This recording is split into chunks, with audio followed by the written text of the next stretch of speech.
Hello and welcome to this edition of FYI Weekly, your official source for the latest news and information from the city of Greensboro. The Greensboro City Council approved a $566 million budget for the city's 2019-2020 fiscal year. This budget includes a property tax rate increase of 3 cents, which amounts to 66.25 cents per $100 property valuation. It's been 11 years since the city's last property tax increase.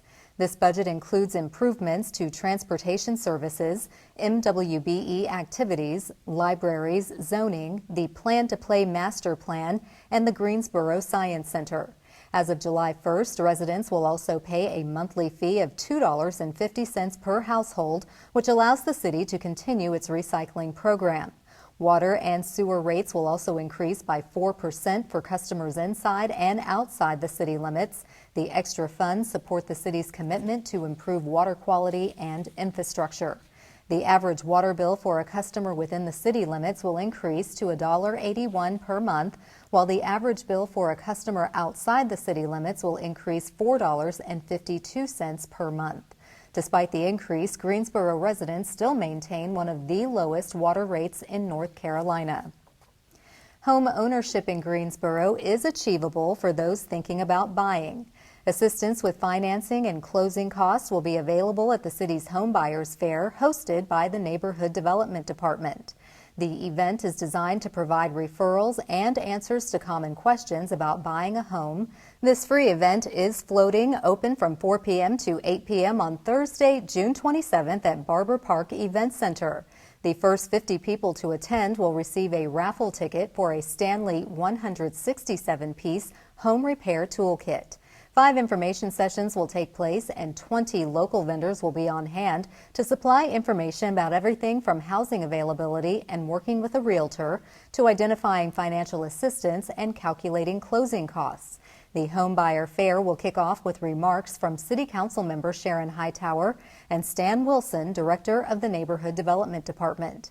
To review the full agenda and list of participating vendors, visit the city's website.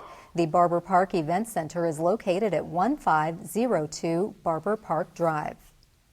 The Board of Adjustment's regular meeting, originally set for Monday, June 24th, has been rescheduled for Monday, July 8th. This is the result of not having enough members able to attend the meeting. The July 8th meeting will begin at 5:30 p.m. and will take place in the City Council chambers located on Level 2 of the Melvin Municipal Office Building at 300 West Washington Street. For more information, please contact the Planning Department at 336-373-2144. In an effort to help each of us improve our quality of life, the city has partnered with Cone Health for a series of brief and informative videos designed to inspire you to make better choices when it comes to healthy living. Let's check in with our friends at Cone Health for today's News for Your Health. Regardless of what sport your teenager plays, and whether they play at a highly competitive level or whether they play for fun, we know that they want to win very badly. But we also know that equally, if not more important, is keeping them safe. My name is Dr. Robert Weiner, and I'm with Murphy Weiner Orthopedics. And I'm going to talk to you today about what the warning signs are, what to look for, and how to keep your teenagers and kids safe when they're playing sports at whatever level they're doing. When we talk about factors that lead to injuries, there's some things I want you to understand first about what an injury really is.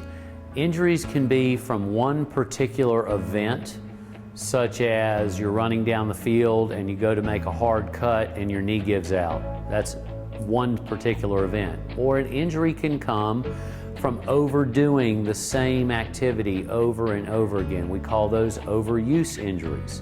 And the problem is that not always do you pay attention to the pain. The young athlete may want to just continue to throw because they don't want to disappoint anybody, and so they continue to throw in pain. So the way to prevent an injury in throwing is not only to make sure your arm is strong, but also to make sure that your whole body is strong. So we really stress core strengthening for our throwers. That's true for not just baseball. It's true in tennis, because it's an overhead sport. It's true in volleyball because that can also be an overhead sport. It's true in swimming. So the one thing we tell all of our coaches and our parents when we're talking about their kids playing a sport that involves using their arm is, number one, if you start having pain, immediately stop. Because the more you throw or do anything in pain, the more you're going to do more injury. Then we go back and say, okay, you take some time off. You do a lot of stretching. Stretching is very important in any sport. Whether it's baseball for your arm or your hips, you have to stretch those too. Whether it's football or basketball, where we stress a lot about stretching the lower body. But the stretching is important, the strengthening is important, and then resting. Resting is really important, and so we stress that a lot. And so when you feel like that you've done the strengthening and done the stretching, and if there is pain, and you've taken a week or two off, yet you've continued to work on the rest of your body, and if the pain is still there, you need to see us. We see a lot of times that, especially in the summer when these summer leagues will start up, that the kids will start playing on two different teams. And so one team will play on the weekends and another team will play during the week. And all of a sudden, you don't realize it, but they're playing every day and there's no rest, there's no downtime. And so we can see a lot of injuries from that standpoint. We see it in soccer, we see it in baseball. So playing on multiple teams at the same time is a real warning sign that an injury may be brewing. And again, if something starts to hurt, you have to stop.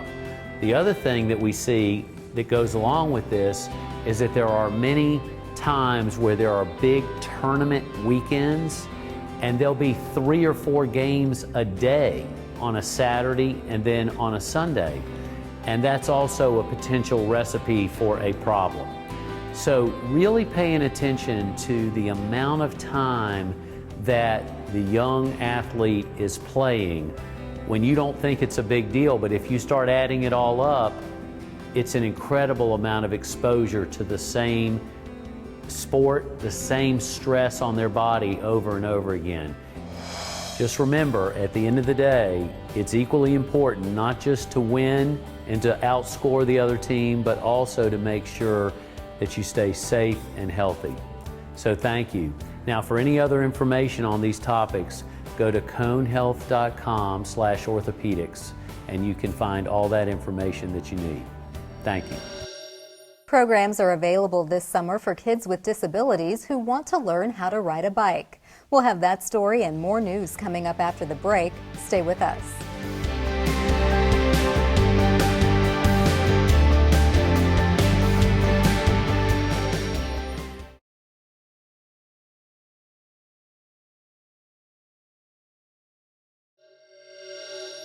Welcome back to FYI Weekly. Major changes are in store for the city's residential recycling program. Glass bottles and jars will no longer be accepted beginning July 1st. As a result of ongoing contamination at recycling drop-off locations and the increased cost of recycling, the city's 20 recycling drop-off locations will also be removed between now and July 1st. These changes are due to significant changes in the global recycling market, resulting in the city paying for each ton of recyclables sent to the recycling contractor. The following items will no longer be recyclable as of July 1st. Milk cartons, juice boxes, large plastic items such as buckets or lawn furniture, pots, pans, and shredded paper. These items should be put in your green container, while aerosol cans should be dropped off at the Household Hazardous Waste Convenience Site located at 2750 Patterson Avenue. Hours of operation are Monday through Friday from 10 a.m. to 6 p.m. and Saturday from 8 a.m. to 2 p.m. For more information about changes to Greensboro's recycling program, visit the city's website, call the Contact Center, or download the GSO Collects app. Throughout the summer months, children can enjoy free breakfast and lunch at locations across the city, including local parks, recreation centers, and schools. A total of 17 elementary, middle, and high schools will serve breakfast from 9 a.m. to 10 a.m. and lunch from 12 p.m. to 1 p.m. from June 13th to August 13th. The following locations will also offer lunch on Mondays through Thursdays from 11:30 a.m. to 12:30 p.m. until August 13th. Lunch will be available at Ashley Apartments, Autumn Forest Trailer Park, Barber Park, Guilford County WIC Office, Keeley Park, McConnell Crossing, Northeast Park, and the Northland, Northwind, Summit View, and Wind Hill Court Apartments. The Summer Meals Program is a partnership between the City of Greensboro, Guilford County Schools Nutrition Department, and the U.S. Department of Agriculture's Summer Food Service Program. Support is also provided by the Community Food Task Force, Out of the Garden Project, and other agencies. Greensboro Parks and Recreation also provides free meals to children participating in its Recreation Center day camps, All-Star Sports Camp, and Counselor in Training program to ensure children don't go hungry during the summer break. The city's Adaptive and Inclusive Recreation Unit is in need of volunteers to give bicycling lessons to people with disabilities. The EyeCan Bike lessons will be available at the Greensboro Swarm Fieldhouse August 12th through August 16th. Volunteers must at least be 15 years old and able to commit to the same session each day for 5 days. The EyeCan Bike volunteers also must be able to walk or jog approximately 3 miles during each session. No prior experience working with individuals with disabilities is necessary for either program. Volunteers can visit the EyeCan Shine website and sign up on the volunteer page for each program. For more information, contact Alex Zaleski with Parks and Recreation at 336-373-7507.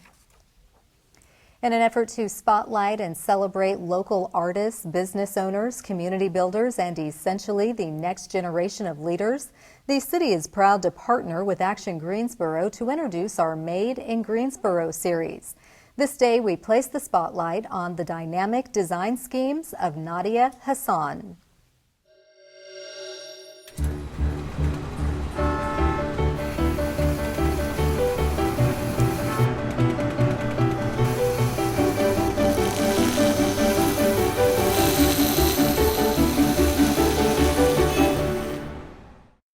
Nadia Hassan left her full-time job as a web designer at the University of North Carolina at Greensboro to pursue her passion for patterns, colors, and textiles. Now she is a business owner who designs bold and colorful surface patterns for products sold by companies like Target and Hobby Lobby. You can also purchase her sassy prints on fabric, gift wrap, or wallpaper at her Spoonflower shop, a print-to-order site used by artists. Nadia says her style is always evolving, but her love for bold graphics, clean lines, cheerful colors, and a healthy dose of playfulness has remained consistent from the beginning. She enjoys experimenting with abstraction and the delicate balance between positive and negative space. The process is as much about play as work. It's an exciting investigation of ideas, colors, shapes, textures, and scale. Each day, Nadia looks forward to discovering where the limitless possibilities will lead. Her work has been featured in national magazines such as Cloth and Uppercase.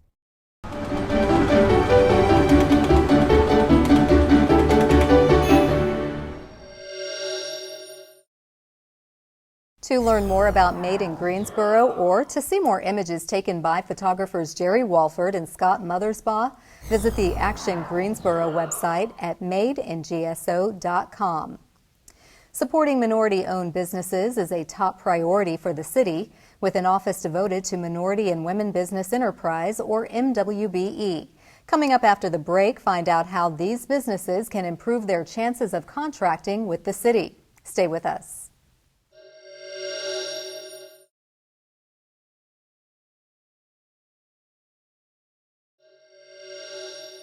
Welcome back to FYI Weekly. The city places a strong emphasis on diversity and inclusion. The business community is no exception. There is a process in place to monitor contracting with minority-owned businesses. Joining me now to tell us about a specific type of certification these businesses are required to obtain for city contract consideration is Assistant City Manager Kim Sowell. Hello, Kim. Welcome to the show. Hi. Thank you so much for having me. So glad to have you. So tell me, what is HUB certification and why is it so important for businesses who want to do business with the city to be certified? So HUB certification, HUB is an acronym, and it actually stands for Historically Underutilized Businesses.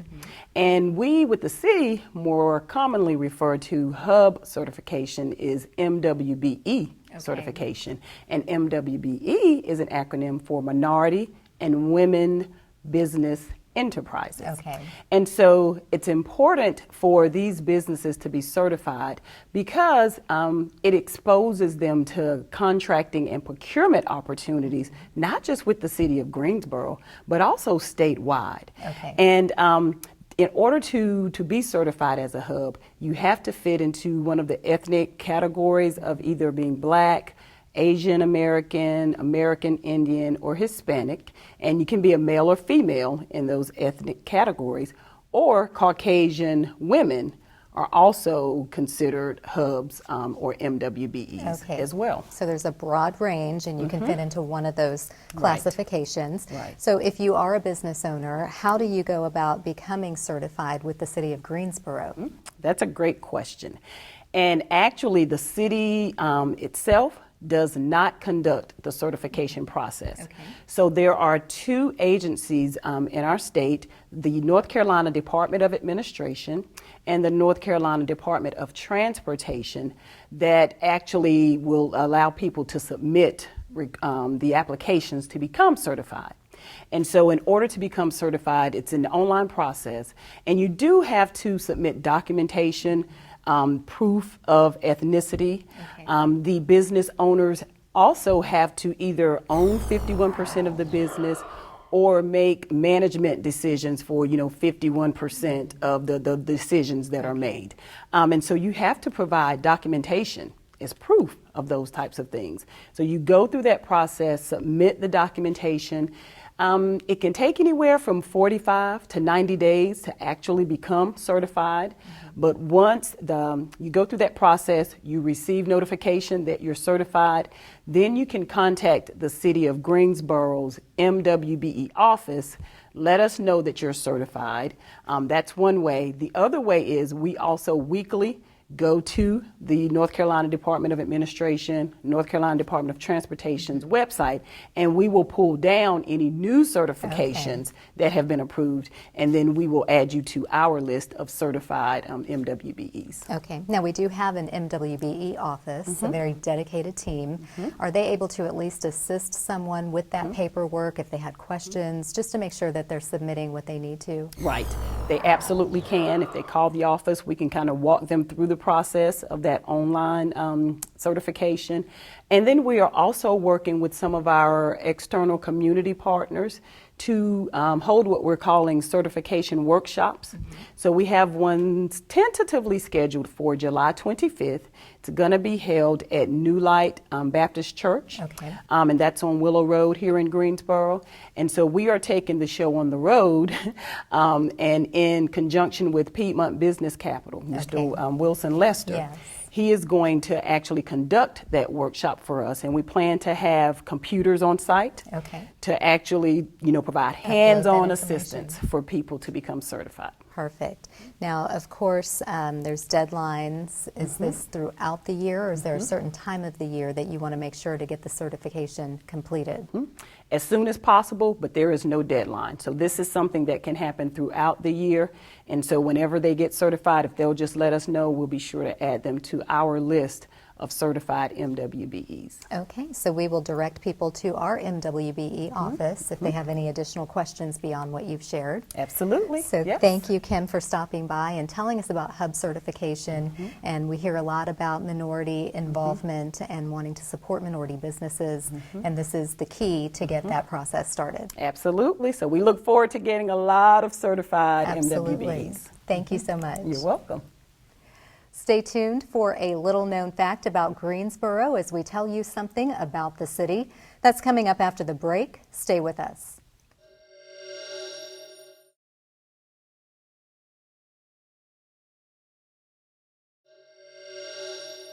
Welcome back.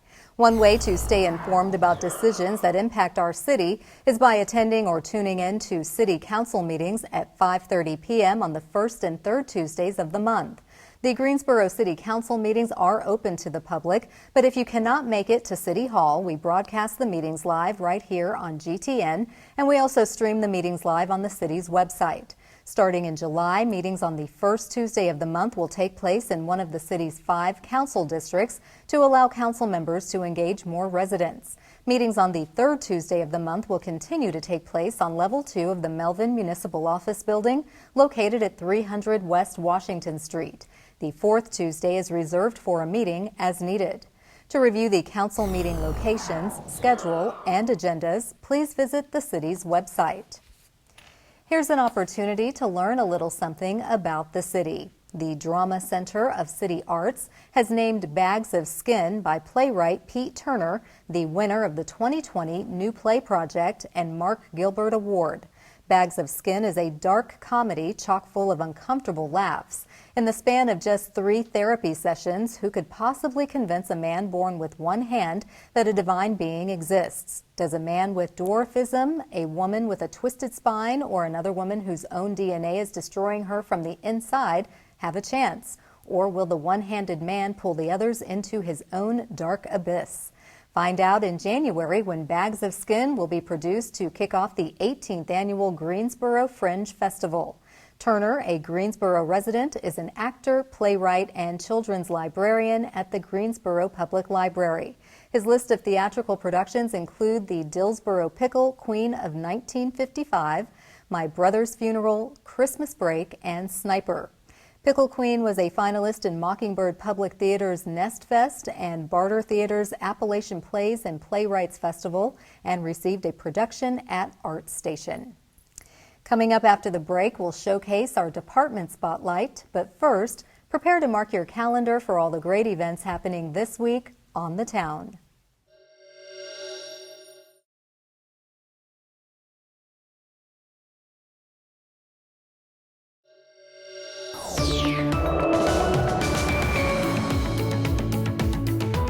Hey, this is Jody. This week we spotlight fun events happening in our city parks. Join us. Start your Friday off right with the trip downtown for Food Truck Friday from 11 a.m. to 3 p.m. at Center City Park. Enjoy the delicious food offerings from Succotash, the Steak Zone, and Bandito Burrito. Get out of your food rut and enjoy a beautiful lunch in the park.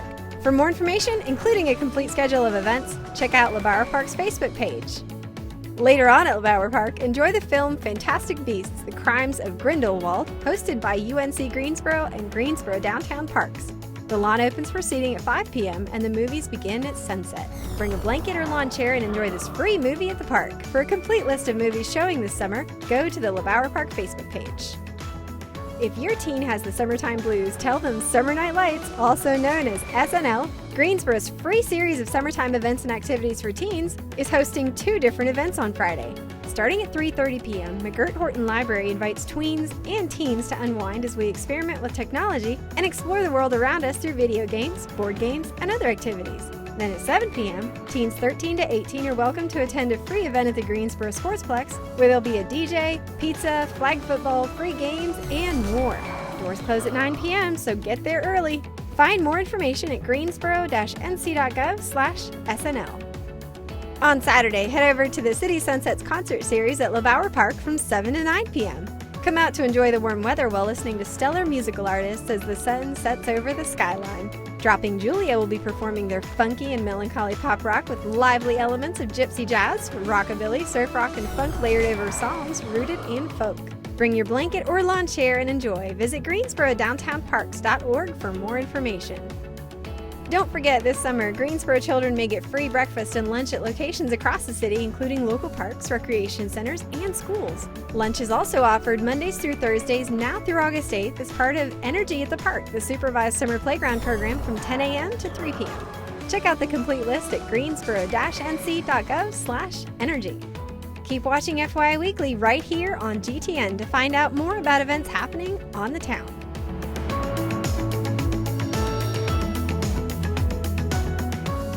Welcome back.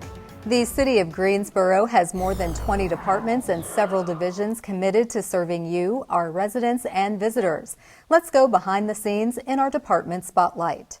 Today, we place the spotlight on the Neighborhood Development Department. The city has successfully helped residents with the purchase and closing of 187 homes.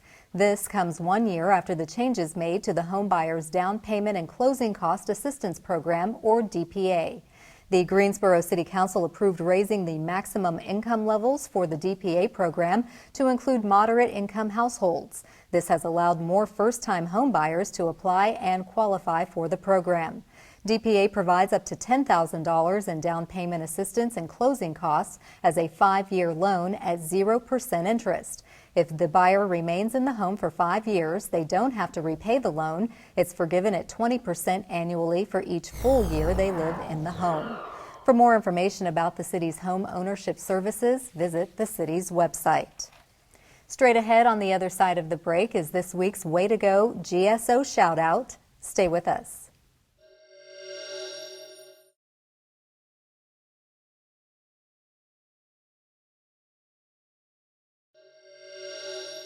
As we draw to a close, we always want to end on a positive note with our Way to Go GSO shout out. This week's shout out goes to the Greensboro Science Center. The popular tourist attraction shared results of its 2019 Economic Impact Study. According to the numbers, the Greensboro Science Center supports $77 million in annual economic impact from operational and associated visitor spending. The center estimates the number of annual visitors of more than 440,000 in 2018 will increase to more than 700,000 in the coming years.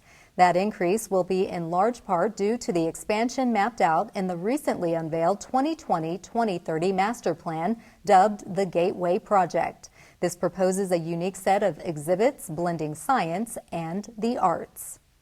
That concludes this edition of FYI Weekly, but you can easily stay connected to the latest city news by linking to us on Facebook, Twitter, YouTube, and Instagram. Alexa users can subscribe to our 5-minute flash briefings. Be sure to download our weekly podcast, Talk City Greensboro. For all of us here at the City of Greensboro, thanks for watching, and we'll see you next time.